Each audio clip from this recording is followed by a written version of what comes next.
Ako prodavatelj nekretnine nema potpisan ugovor o posredovanju sa određenom agencijom, tada ta agencija nema pravo oglašavati dotičnu nekretninu u medijima, jer zato nije ovlaštena, niti ima pravo naplatiti bilo kakvu posredničku proviziju tom prodavatelju.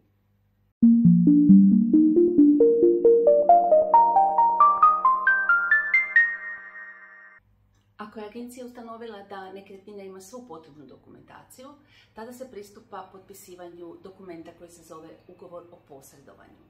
To je dokument kojim prodavatelj ovlašćuje posrednika da dovodi kupce i da prodaje i oglašava nekretninu. Zašto je dobro imati potpisan ugovor sa agencijom za prodaju vaše nekretnine? Zato što agencija je tada u stvari službeno preuzela vašu nekretninu u prodaju i ima određene obaveze. Agencija se obavezuje detaljno proučiti vaš predmet, napraviti opis, prevesti na neki strani jezik, svojim razrađenim marketingom oglašavati vašu nekretninu, plaćati razne oglase na mnogim internet oglasnicima, odgovarati na razne upite, te dovoditi i nuditi vašu nekretninu potencijalnim kupcima sve dok se ne pronađe onaj pravi. Vi se obavezujete da ćete agenciji omogućiti nesmetano razgledavanje nekretnine s kupcima, te ukoliko vam na kraju agencija pronađe kupca koji želi kupiti vašu nekretninu i prihvaća sve uvjete, tada agenciji plaćate dogovorenu proviziju. Krajnji cilj posrednika i vas kao prodavatelja je sklapanje ugovora o kupoprodaji s kupcem.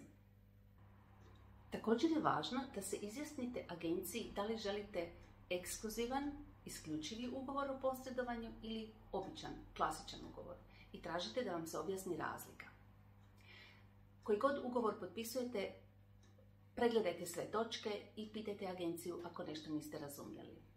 Isto tako je važno da pitate kolika je agencijska provizija i što je uključeno u nju. Zatim, kad se ugovor potpiše, obavezno trebate dobiti kopiju koju trebate čuvati do kraja isteka roka na koji je potpisan. Zatim se dogovara s agencijom da se nekretnina ode slikati. Ako prodavatelj nekretnine nema potpisan ugovor o posredovanju sa određenom agencijom, tada ta agencija nema pravo oglašavati dotičnu nekretninu u medijima, jer zato nije ovlaštena, niti ima pravo naplatiti bilo kakvu posredničku proviziju tom prodavatelju. Ako vam je ova tema zanimljiva i ako već niste, pretplatite se na naš YouTube kanal. Ako kliknete na ovaj gumb ovdje, to je naš logo, i ako kliknete na njega, to znači da se pretplaćujete na kanal. Ništa se to ne plaća, to samo znači da ćete dobivati u budućnosti naša videa. A sad idemo dalje s videom. Ukoliko se dogodilo da ste vašu nekretninu dali za prodaju u više agencija, znači potpisali ste ugovor sa više posrednika, jako je važno da ste svima dali istu cijenu po kojoj će se vaša nekretnina prodavati, jer ukoliko se dogodi da svaka agencija ima drugu cijenu, to dovodi do nereda na tržištu i vrlo zbunjujuće izgleda za potencijalne kupce. Moguće je isto tako da želite promijeniti cijenu, to nije nikakav problem, samo trebate javiti za tu promjenu cijene svakoj agenciji s kojom ste potpisali ugovor. Ako se dogodilo da ste sami prodali svoju nekretninu, tada trebate agenciji s kojom imate potpisan ugovor javiti da je nekretnina prodana, da ju jednostavno agencija povuče sa oglašavanja i da ne plaća oglase. Isto tako, ako vam je neka agencija prodala nekretninu ili ste ju prodali sami, trebate svim drugim agencijama javiti da je nekretnina prodana.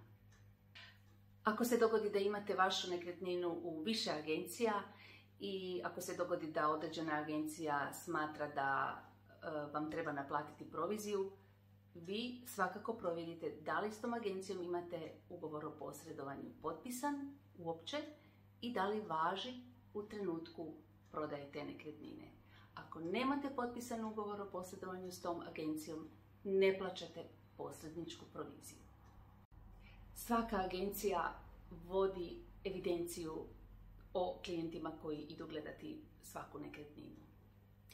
Znači, ako imate potpisan ugovor o posjedovanju sa agencijom koja vam je dovela kupca i kupac želi kupiti vašu nekretninu i kupuje je, tada imate obavezu plaćanja posredničke provizije agenciji koja će vam odraditi sav posao u tom kupoprodajnom procesu. Sretno s prodajom!